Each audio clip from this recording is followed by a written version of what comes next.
6:30. It's 6:30? Oh, you're only 2 hours. Okay. Yeah, 6:30 in the morning. There we are, streaming live on YouTube. Good morning, everybody. Thankful Thursday it is. And Dove, Sharon, um, Lori, this mic is all yours. It's 6:30? 6:30. 2 hours. Okay. Yeah, 6:30. Okay. We are streaming live on YouTube. Oh, whoops, I'm hearing us again. Because it's on the YouTube. Okay, there we go. Turn it over to you guys. I'll start us off. Who's supposed to start us off? I'll start us off. Okay. It's been a wonderful morning. Usually I get up to hear Prudence starting to play Ken Wapnick, and she wasn't there. I was still listening to I guess our Tuesday evening in which we were doing the thing on the ACIMs. We did a whole thing on the ACIMs, and so that was playing. So I called Prudence, and she says that she can't get her computer unlocked. So she said, please play the files I sent you. And yesterday she was playing from the manual for teachers, Ken Wapnick on the manual for teachers. And so I opened up the files she sent me, and I started playing, and it started right at the place called the 10 Characteristics of God's Teachers. And of course, the first one's all about trust. And the other 9 he went through. It took about 2 hours to go through all 10. And as you know, I'm on in about 2 hours. I'm on in Bogota, Colombia. I'm teaching, and the topic is we are visitors to this world of dreams. And I didn't really know what I was going to say outside of a couple of quotes, which the Course says, yes, this is not your home. You know, of course, we all know that. As Jesus says, I am in this world, but I am not of it.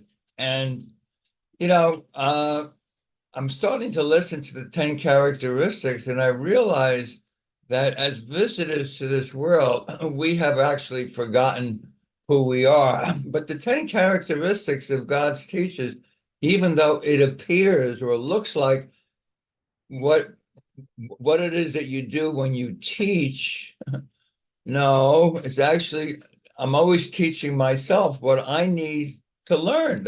So there's no one out there to teach. I'm always giving to myself what it is that I most need to learn. And we all need to learn our true way of being. Our true way of being is total trust, honesty, which means the mind is not deceived, and gentleness. And I mean, you all know the 10, and I realize that is what we all need to do. All means not just people who think that they're teachers. No, all need to remember, first of all, to develop trust, because we have long time ago started to distrust because we chose the ego as our teacher. And of course, the ego is the home of deception and distrust and dishonesty. So it all just worked perfectly. I realized that is what I'm going to be sharing this morning. And with that, I'll turn it over to whoever wants to take it. I'll go ahead and start with a lesson for today. I share God's will for happiness for me. Reading from Ken's journey through the workbook, he says, continuing from the previous lesson, Jesus specifically addresses the idea of suffering. In paragraph 1, line 1 reads, "You do not want to suffer." Ken says, this is obviously not the case, because from beginning to end, our lives are filled with suffering. Ken was funny. If it is our dream, who can we blame but ourselves, the dreamer of suffering? Therefore, a statement like this is Jesus's appeal to change our minds. As always, the you he addresses is the decision maker, and he is really saying to us, yes, you do want to suffer. but you can learn it does not pay you. I therefore remind you to let go of your guilt and belief in sin. And this reminds me of a client I'm working with who I've been working with him for a while now, and he's a dedicated course student, but it's so interesting how we are so identified with our suffering, we don't even know we're doing it. And so he texted me the other day and he says, "You mean I'm making up all of it? All of it?" All in capital letters, all of it, like everything he's ever been through. I'm making it all up. And I'm like, yeah. And it's so great. And I said, let's sit a while in feeling good that you're recognizing that you're not a victim. This is major. This is so important because unless you see that you're doing it to yourself, you can't change it. But the answer's in your mind where you chose to suffer. Now you can choose again. So he's making progress, and this is great.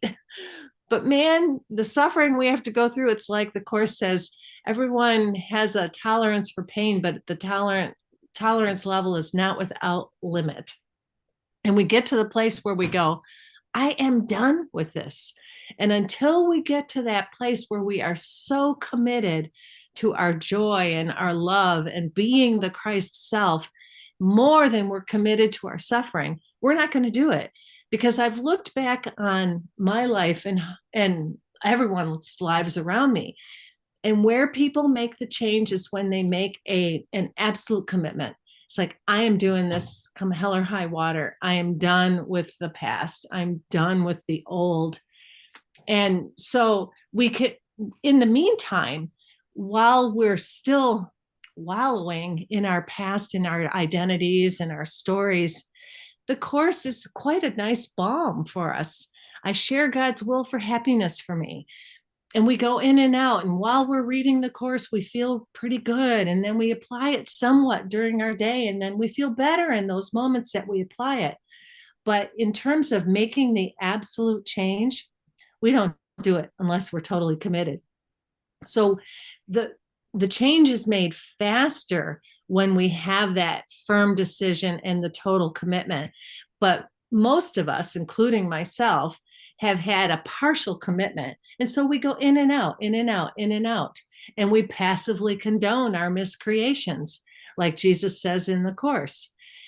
And that's okay, because that's what most of us do. And we have to look at it and go, okay, am I done doing that? Am I done just going in and out and sort of being committed? But like the Course says, you can't be totally committed sometimes, or can't be partially committed. It's an oxymoron. And so when we get to that place, and my client, he's not there because we talked about it. I said, can you commit? Can you totally commit to being done with your suffering? And it's like, he can't. And so it's okay. It's like, okay, have compassion for yourself. Recognize that you still identify yourself as that separated ego self, and just have compassion rather than guilt. Because the compassion for yourself, recognizing that every single person on this planet who has ever come to live here, 8 billion right now, and billions prior to us, seemingly prior, because there's no time, but every single person that comes to this planet comes to suffer and comes to have this separated identity. So you're not doing anything wrong. It's actually why you came here. And so you can choose again. You can wake up from the dream and say, I'm done. I'm done with the dream. So I'm going to turn it over to you now, Sharon. Thank you, Lori. Thanks, Dove. When I started A Course in Miracles, I thought that when you get these shifts where you're in wholeness, that it would be over. I felt like it was going to, that I would be just always in the Christ. I had a misperception, because this is wholeness that's waking us up. It's not personal. And if you are fortunate enough to get shifts, they're great. But what happened to me was, I read yesterday, I love Corinne Zuko. She has this teaching out there that I just started to watch yesterday that was on pre-thought. And pre-thought is usually in the first 5 years of your life, you're really just grasping what this is. It's all happening through us. There's no Sharon, there's no Dove, and there's no Lori. But the awakening is different for every being on the planet. And I was told very early on I had an empathic personality trait, which is called a highly sensitive. And that happened when I was like 25, because I was in therapy with this one therapist for 16 years. I had a lot of stuff when I was a very early child. So when Corinne said pre-thought, I was trying, this is a magnificent teaching she's doing, because she's doing it as a course teacher with, and I know that she probably learned from Wendy DeRosa, who's wrote a book called Becoming an Empowered Empath. And what that is she's teaching us that the energy, it's not always thought, it's pre-thought, the energy that we are, because we're just light. I mean, that's all that's really here. And I can make it real simple today and say, well, I'm in the light, because I am. I mean, I've had plenty of shifts. But, I feel that the commitment has to come.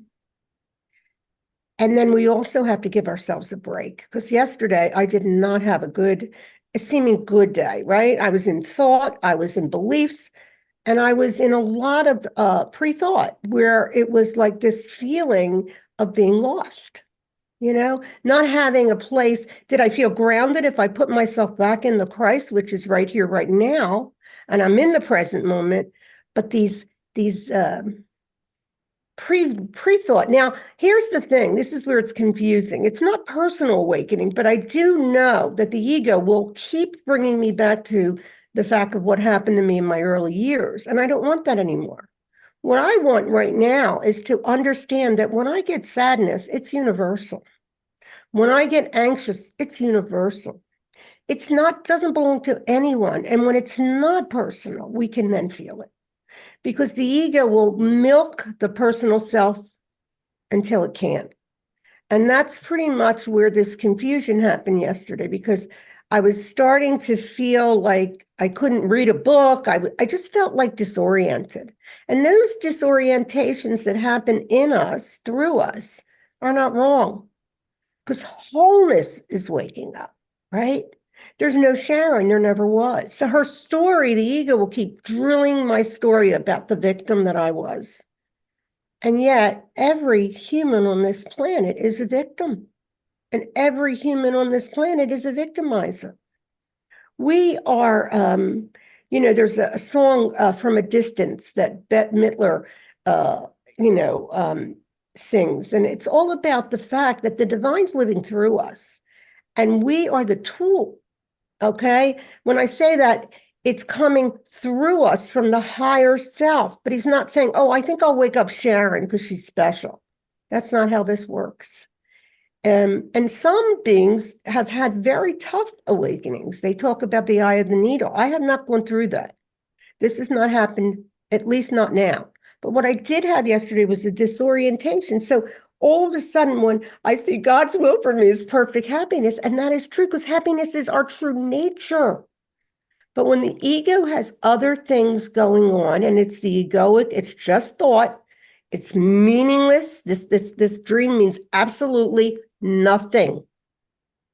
However, to realize that I didn't fail yesterday, because that's what I felt like.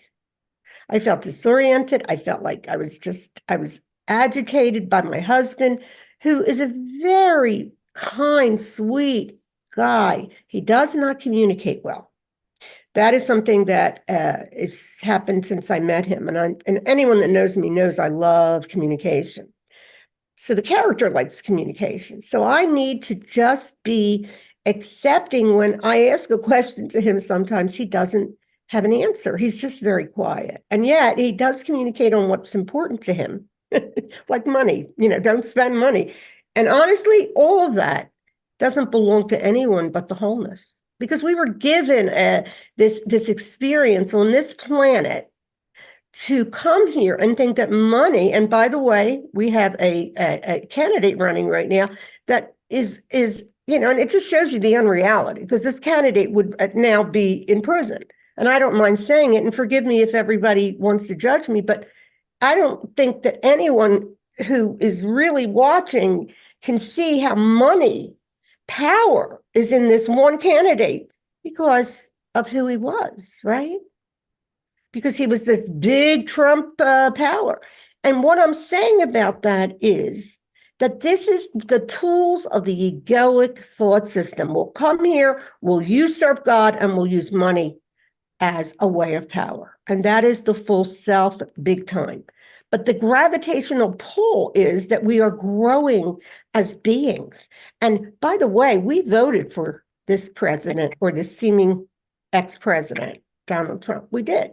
We put him in this dream. He's playing a great part of a bad guy, but he's the Christ. And I know that too. So what happens to me is the ego is shouting because honestly, the story that I had was I was married. My first marriage was like a Donald Trump. It really was. So, of course, this ego is going to get like upset. But what I'm learning is to just say to the Holy Spirit, just stay with me now. I don't want this anymore. And I think what I love so much about Ken Wapnick is he doesn't want us to be liars. He doesn't want us to walk around and say, Keith Kavanaugh and Ken always say, what does it have to do with me? And you keep saying it. But for this mind, that was a little too hard because there was a lot of story. And also I have a degree of shame around having a learning disability that I never really shared until the last couple of years, right? Because it was something that I had very early on as a child. And all I ever wanted was to be normal like all of us. And it's really important to me to help other beings that are coming through this awakening to say it's never your fault if you do fall down the rabbit hole, if you don't own things right away, because it's not a personal awakening. It's an awakening of the one sun, one mind, right? It's the one mind dreaming. So when we get to a place where we have major shifts like I've had, it doesn't mean you're home. And guess what? I don't know that these lessons will ever stop coming.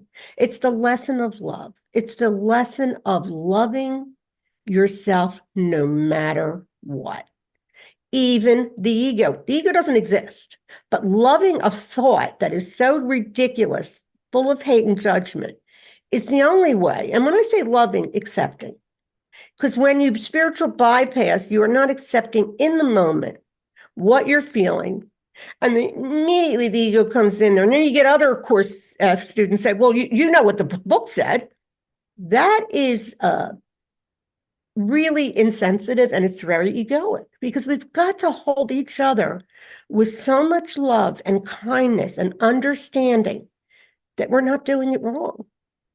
When I came to the planet, seemingly, I felt like I did everything wrong because from birth till probably gestation till I was in sixth grade, I was lost, truly because of a lot of the stuff I, grew up with.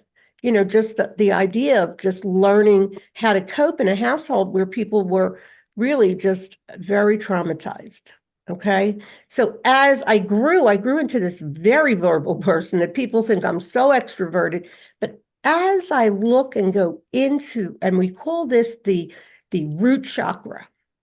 See, the awakening for this mind, it happened in the crown chakra. And that's why I went into chakras because it was confusing. And then it worked its way down. And what I'm seeing now and why I was listening to Corinne is she's talking about grounding. There has to be a grounding taking place. So we use other resources. For Dove Fishman, the course was the only book he needed. For Lori, I think that was the main book for her. For me, it was a lot of things, okay? You're going to wake up whether you read A Course in Miracles or you don't. That's the truth. Because there are people that are waking up and they're just dropping their stuff. But what I think is a misnomer is that everyone that counsels people in any awakening must look at the uniqueness of who they're talking to as the dreamer, right? We're the dreamer of the dream, yes. And the personality is absolutely not important.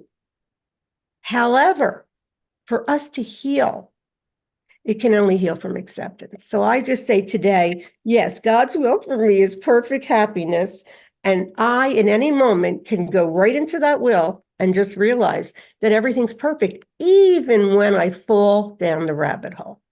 Thank you. Over to you, Doug. Oh, that was beautiful. Thank you so much, Sharon.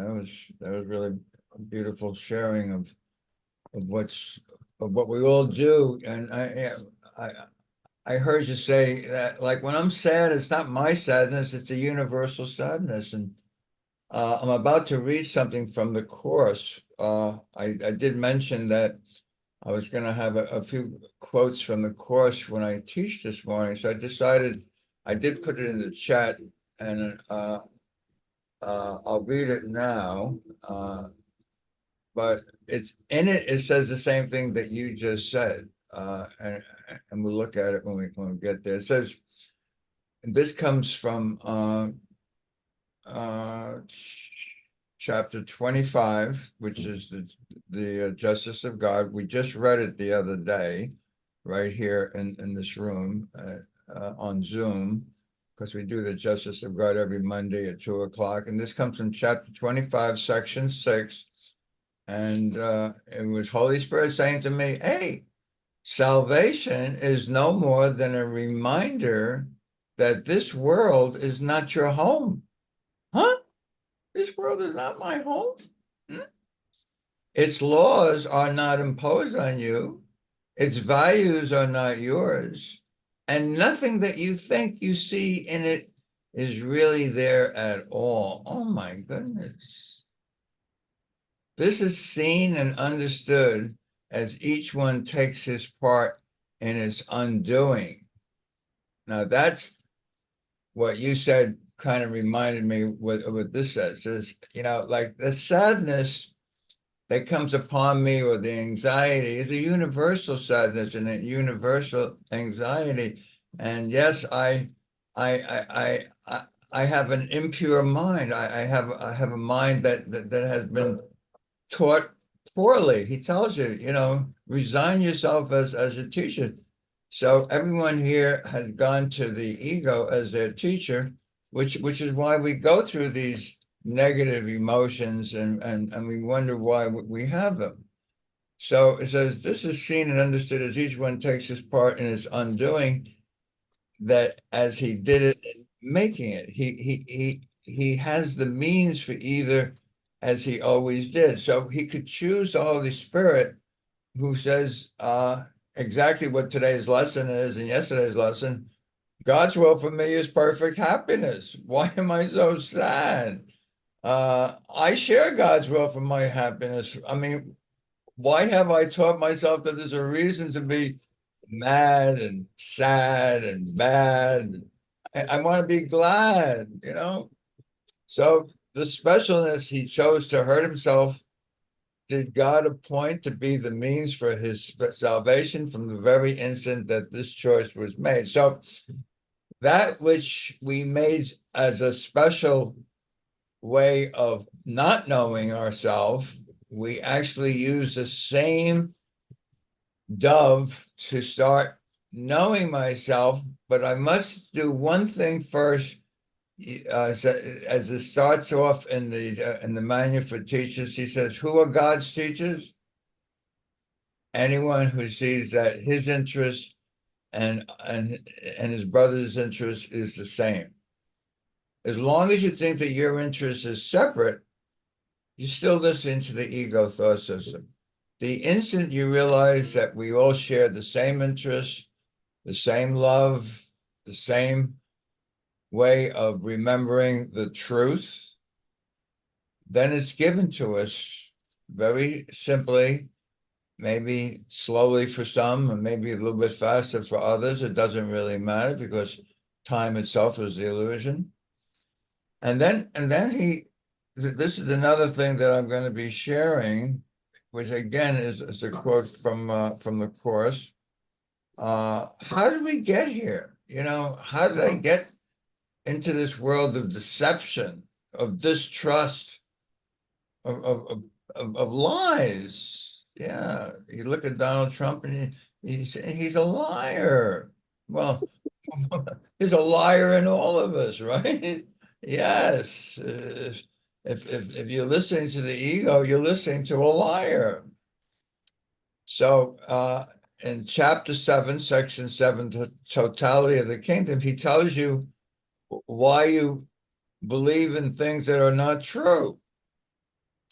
It says, whenever you deny a blessing to a brother, you will feel deprived, because denial is as total as love is.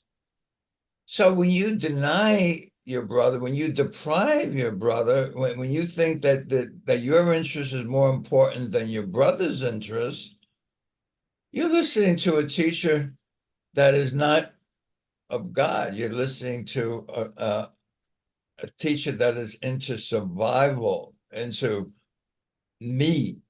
And the Course calls that sacrifice. I choose me over others. It's either one or the other. I choose me.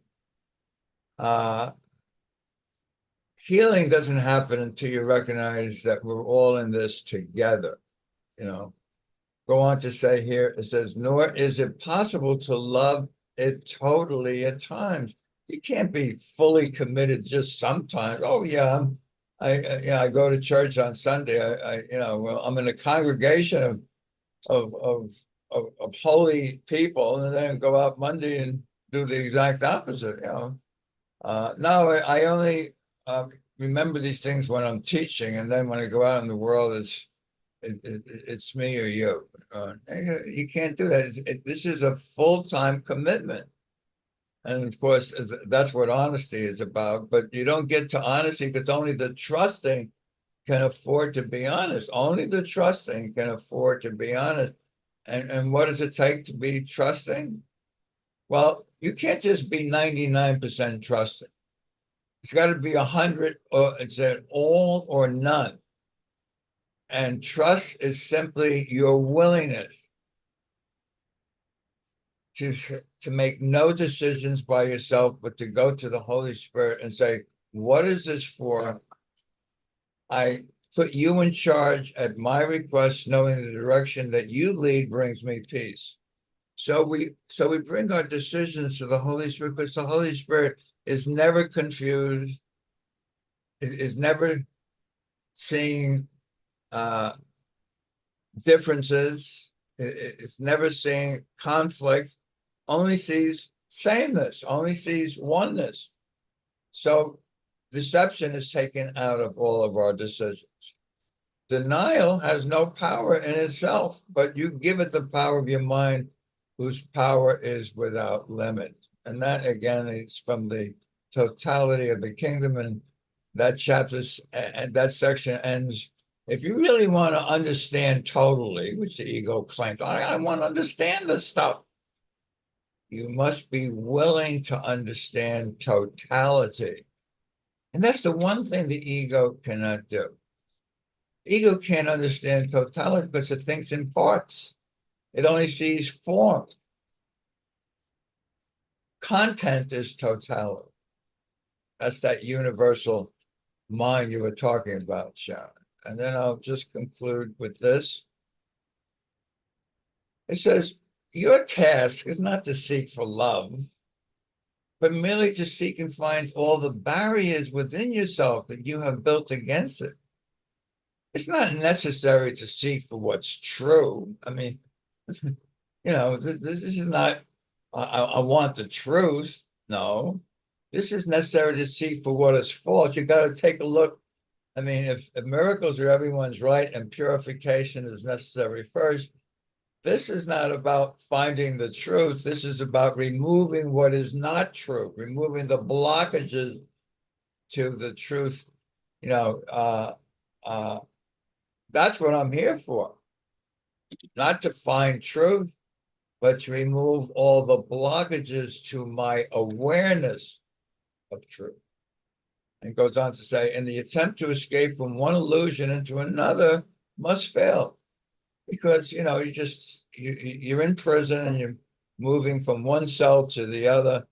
And the whole idea of salvation is, I don't want to be a prisoner of the ego thought system anymore. If you seek love outside yourself, you can be certain that you perceive hatred within. Yeah, so, I'll just hang out with those people that seem to be all the loving people, and I'm going to turn my back on those that are unloving. Yeah. Oh, I can judge what's good and what's bad, right? No, I'm sorry, Charlie. Tolerance is one of the 10 characteristics of God's teachers. And in tolerance, you recognize that judgment is not tolerance. And as he says in the Course of Miracles, he said, not only should you not judge, you can't judge. It was never given to you. The power to judge was never given to you because you never left heaven. And in heaven, we are one. So judgment is impossible. Goes on to say, yet peace will never come from the illusion of love, but only from its reality. And the only reality that I can find is salvation. Salvation, as lesson 140 says, only salvation can be said to cure. And what is salvation?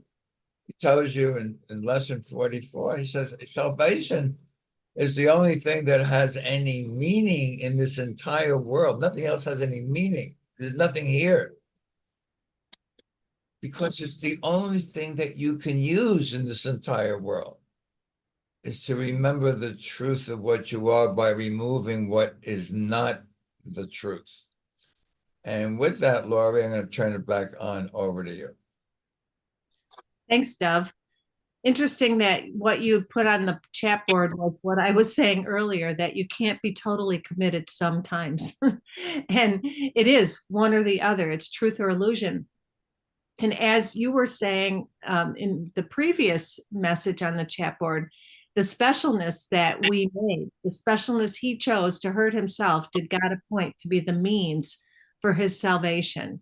And so the Dove or the Sharon or the Lori or anyone who we think we're special, we're separate egos and we have our special problems. And that's the very means by which God uses. The Holy Spirit says, look again, look again. And so what you were saying earlier, Sharon, about it's not personal. That's what I was talking with my client about last night. It's not personal. Every single person goes through this. And so I wonder too, when we get to that place of, I am so done with this, that must not be personal either. It must, because I was getting confused, like, how is it that some people can make that firm commitment and other people can't, and they want to?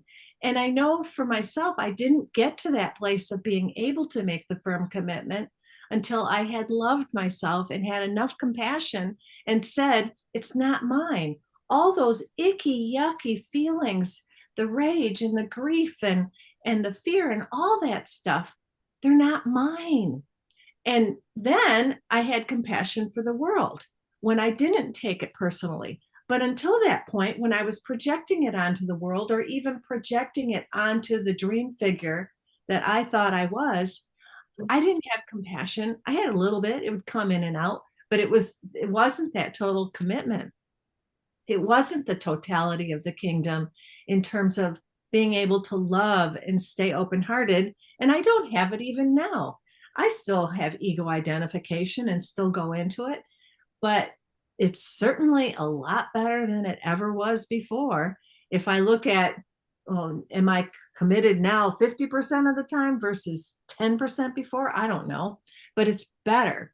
And I might have mentioned this last week, but if we have 60,000 thoughts a day, if even 1% of those thoughts turn toward God, that's 6,000 thoughts. Of course, we're not aware of 60,000 thoughts or 6,000 thoughts, but even that 1%, 6,000 thoughts of God instead of being stuck in that ego merry-go-round, that's a significant shift. So even 1% and then 2%, and we feel so much better.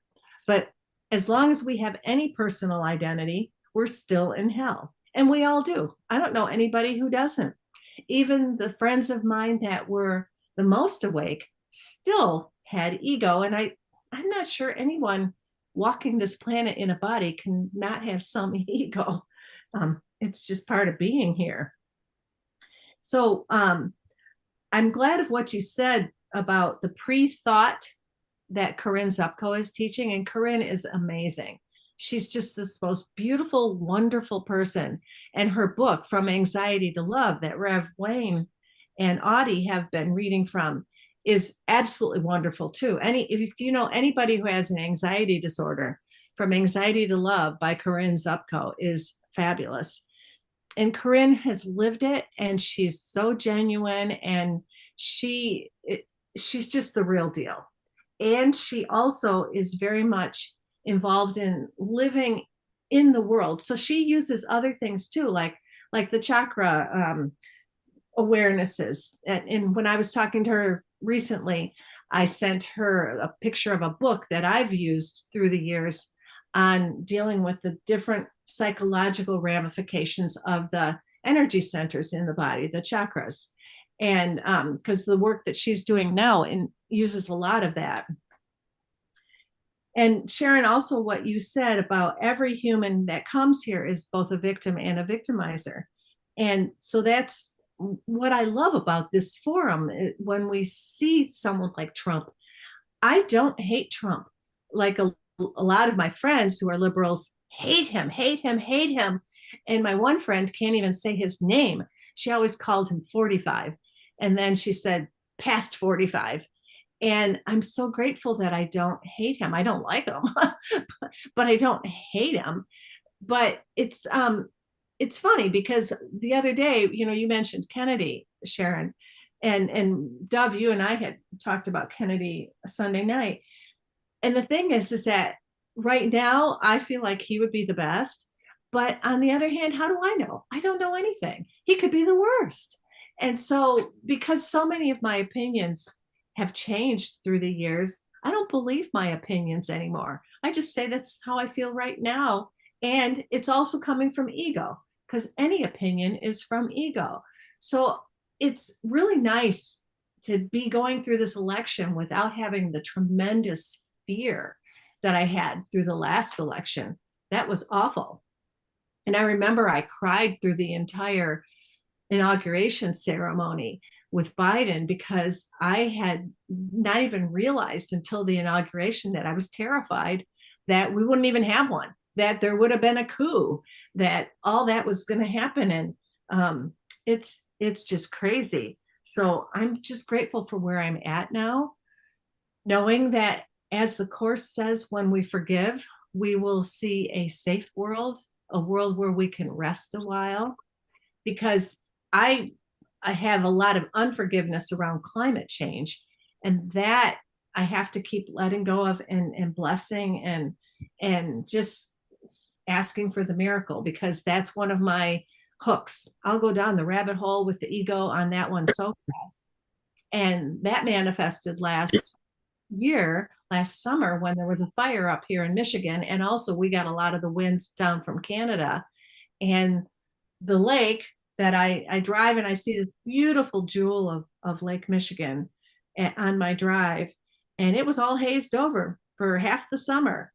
And I was pissed and mad. And anyway, I'm not going to go there. I just don't go there anymore with things like that, because I can't.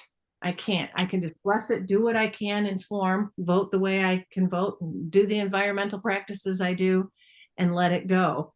And I'm also grateful for that too, because I just, I can't make it real like I used to make it real.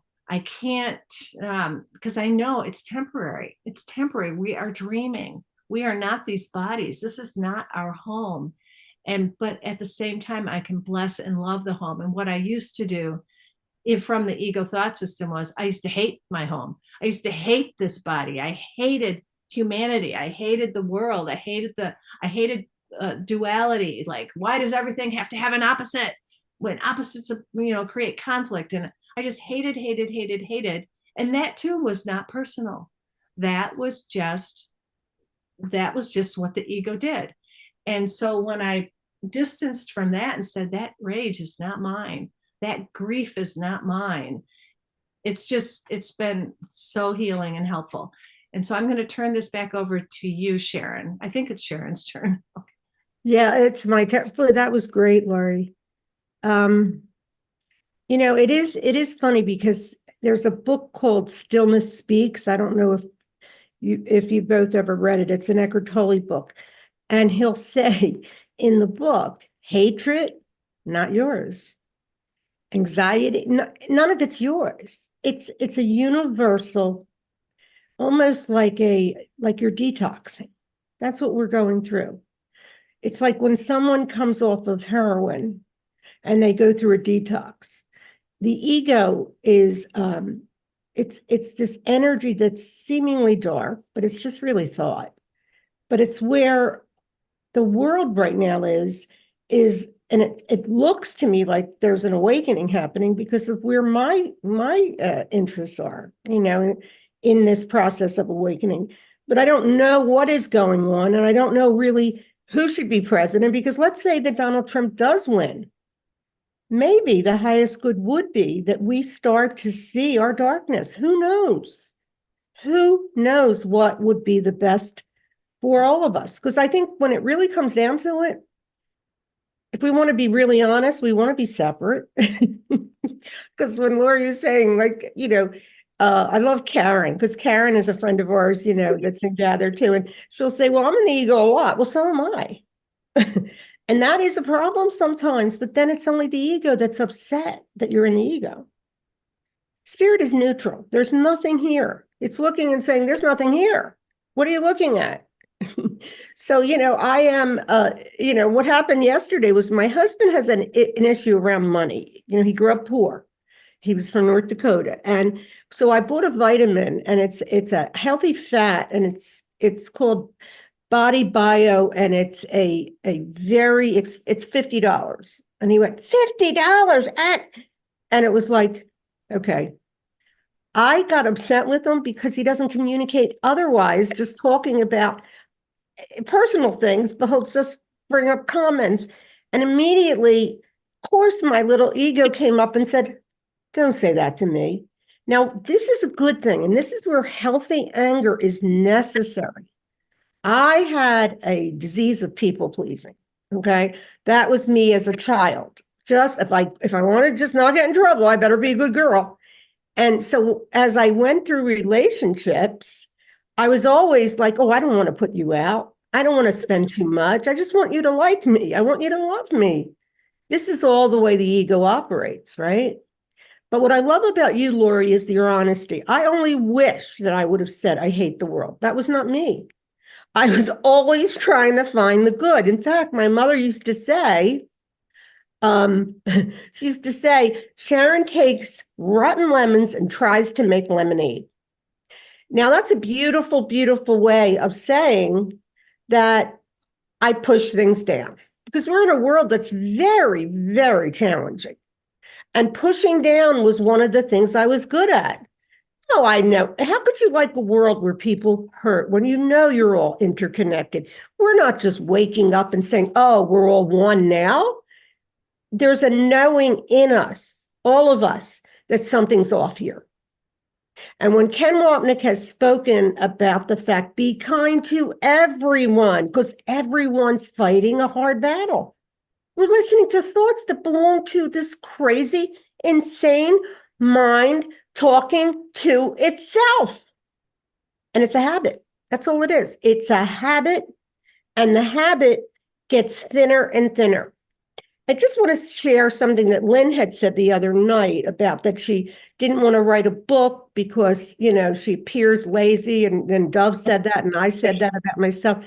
What I found that what Lynn's been called to on a higher level, and Dove, is to bring a group together that sees equality in a way that if one of our friends, and everybody's welcome in this group, wants to be loved, go together. Go into that group. I like your group a lot too, Lori, but that's just Sunday nights. This is a continuous group. And what I see, even in Dove, at least in my feeling, is that he's become, and this is just me projecting Dove, by the way, he's more compassionate than what I remember him in the beginning, right? Because he was still undoing. I mean, I think Dove's gotten to a place where, and I'm hoping, that I might get to a place too, that I really don't want any of it anymore. But again, I don't know what it's, Dove's honest too. He'll say, He watches the news, we watch movies, we have who we like. Nothing's wrong with that. What's wrong is the ego judgment. Why not enjoy all of it? And if we fall down the rabbit hole, as I did yesterday, I was not in a good place yesterday. I'll be honest with you guys. I was not. I was, there's something in my brain right now that I see that is, I'm only going to be 70 in January. And I do see some cognitive, decline. And right away, the ego gets very feisty in this mind and says, well, you never knew, basically you always had a learning disability. You blah, blah, blah, blah, blah. That's not who I am, right? Who I am is the I am. We are the I am, but it doesn't mean the I am is not going to get angry at times, because that has to come up. And it's just a thought, right? It's just a silly thought. It's really the thing that I see that, I think that Ken would scare me years ago, because he would say, people want to get there right away. You can't. If you do, that's just that Byron Katie and Eckhart Tolle didn't get there right away. They went through tremendous suffering, right? So it's really important. The one thing that I've learned is comparison is the thief of joy. We are brothers and sisters. We are all one. So every one of us has a contribution here to be love and accepting, and to know that the knowing, which is Holy Spirit, put us together for a reason, for us to thrive, for us to feel safe, because you know what? We don't feel safe in this world. How can a body feel safe? The thing that I need to pay more attention to in my process is that I'm not the body. Because as soon as I think I'm sharing the character of the body, I'm going to be in guilt.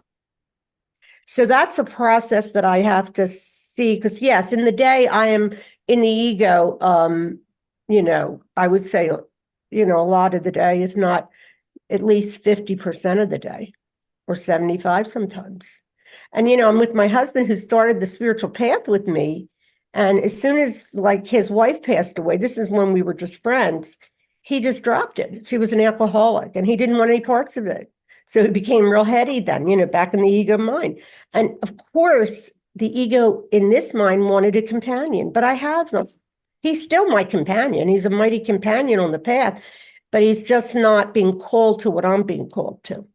And I have to say that I do absolutely love this man. I've never thought I'd have a relationship so nice, but it's not perfect. How could it be? We are all just walking each other home. There are things that will trigger me, and I just need to allow it and just be with it, and also know that when I can experience the confusion, is what I was in yesterday, and accept that as just part of the process, then I'm okay. It's the problem I think that this mind has is that the ego doesn't. We came in a world where we were compared constantly. Well, Sharon, she daydreams. She does this. She does that. Now my husband says, I just envy you. You talk to everybody and everybody likes you. This is all happening through this character. The character itself doesn't exist. The only thing that exists is existence and reality. And reality is this. Reality is the unchangeable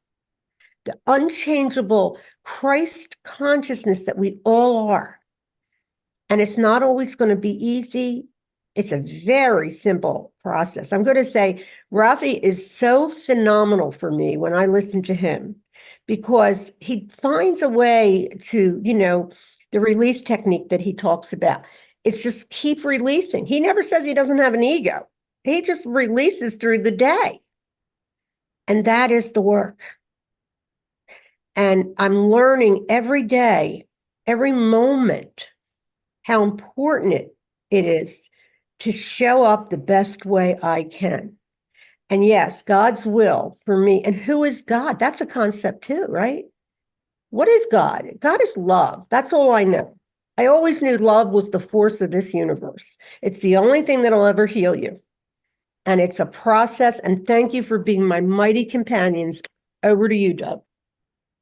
Wow, wow, wow, wow. It's amazing. You finished up that 5 or 10 minutes with the word mighty companions. And I was just thinking the word mighty companions because under trust, the 6 steps to trust. And finally, when you get to step number 6, it says, from here on, you will not go on without your mighty companions. And I was kind of also thinking when you were talking about ACM Gather, yeah, it's a place where everyone feels equal. I mean, that was the whole idea of teaching. The idea of teaching is to develop trust. That was the whole idea of developing trust, which is the bedrock of the teachers of God.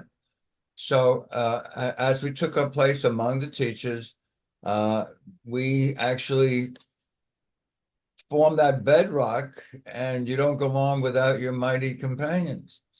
It was funny, a few minutes ago, I happened to see the Glorian, who's in the gather room, one of our mighty companions, wrote, put up here in the chat, we align with what we think keeps us, the ego, safe. The acceptance of the Christ is our true safety. And I had just about put right when she put it there, I was just about to put what I put here in the chat. Nothing in this world will satisfy the eternal Son of God. And we can look at it because, if you're listening to Ken Radford, he told you there's nothing here. How could nothing satisfy anyone? There's nothing here. If you look at the ego is nothing. The ego is that part of me that likes being dove. I mean, so exactly as you say, Sharon, I am not this body. I mean, that's where you really have to start. When you find yourself in this world, and if you see yourself in the mirror and you see other bodies outside of you, you begin to identify with the body, and that's the ego's strength. The ego strength is you got to watch out for numero uno, because if you don't watch out, no one's going to watch out for you. So the idea of conflict and a world of opposites, of course, sacrifice, which is the root of all pain, suffering, loss, lack, starvation, poverty, and even death. The cause of all of it is sacrifice. And what is sacrifice? One or the other. I'm choosing me over you. He tells you that in lesson 187, one of my favorite sections, especially paragraph 6. He says, those who understand what true giving means must laugh at the things of this world. You laugh equally at pain, loss, poverty, starvation, and even death, because the root cause of all of this is sacrifice. He said, well, what the hell is sacrifice? That's choosing me over you. That's all it is. Whereas in trust, you trust that we all share the same interests, the same goal, the same purpose. We want to remember that we never left home. That's what accepting the atonement is. So,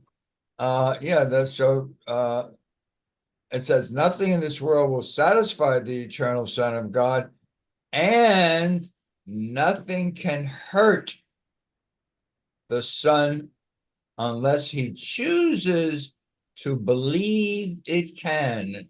And there's that word believe again.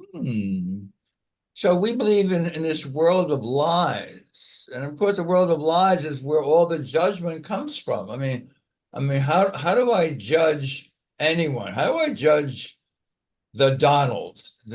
That was his name when he was the flashing bachelor here in New York. The Donald this and the Donald that.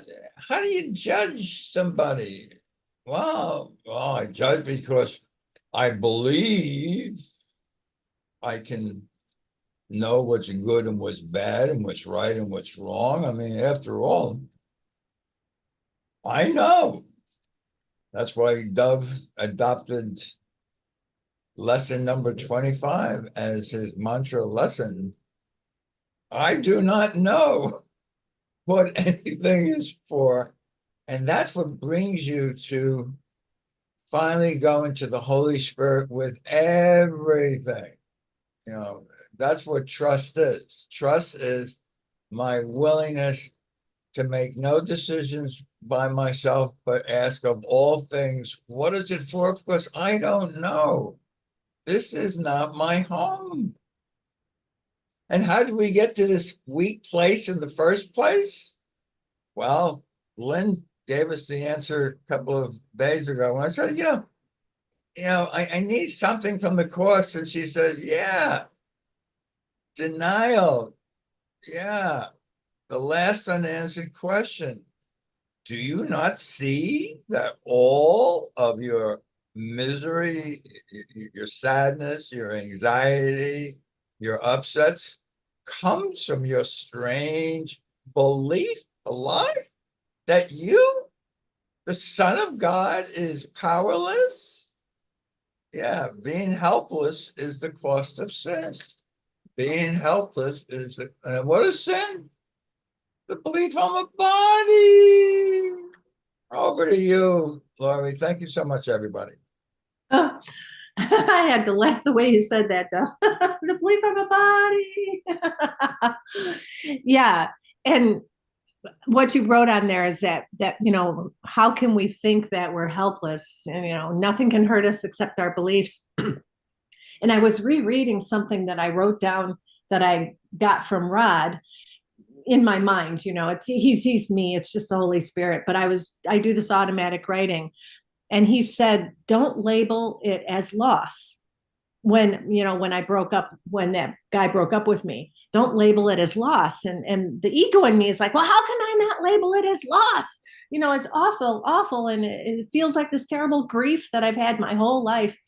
But if we look at it like grief is not personal, it's the universal grief, like Sharon was saying, or just even the idea in loss, because I had put down, I want to be done with the belief in loss. So what did I get? I got this man who broke up with me. and so here you go. You asked for it because I did want to be done with it. And even recognizing that what is left is what was always there. I love this person. I don't love his ego. I don't love anyone's ego, but the ego is nothing. What's left and what is true is the love that I have for this person. And how can there be any loss? That love is still there, as full as it has ever been. So I see that it's 9:30. I don't see Zulma in the room yet. Usually she's here, but I'm going to turn this over to you, Lynn, because our time is up. Thanks, everyone. Thanks, Sharon. Thank you. Yeah, thank you, Laurie and Dove. Thank you all. Thank you. Love you all. Blessings. All right. So